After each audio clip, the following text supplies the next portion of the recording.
tatlong HFC AEG unit. So, kinuha to sa atin. By the way, libre yung SFT to ngayon up until Sunday. Okay? So, grab nyo na yung libreng SF.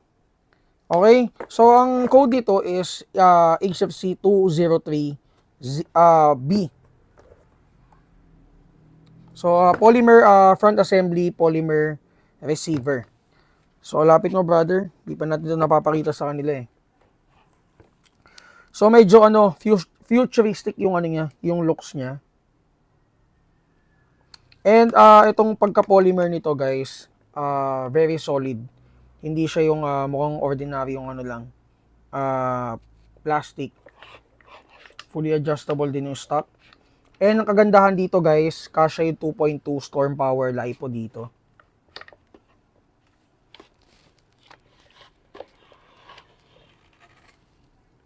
Okay? So ito lagi may kumukuha nito simula nung dumating to sa atin. Ito, lagi niyo naman to nakikita ito. Color brown. And then ito hindi pa natin to napapakita sa kanila ulit.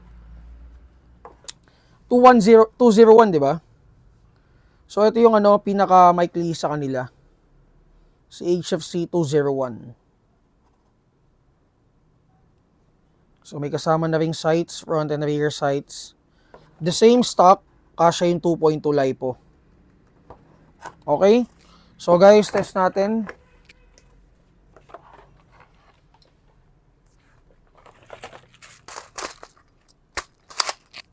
So by the way, yung kasama niyang magazine is flash magazine.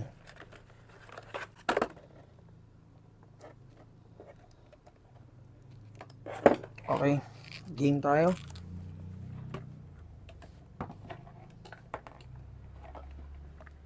Okay, firing.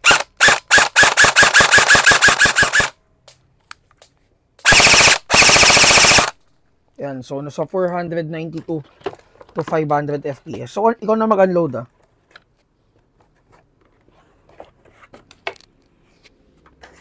So quality check natin lahat.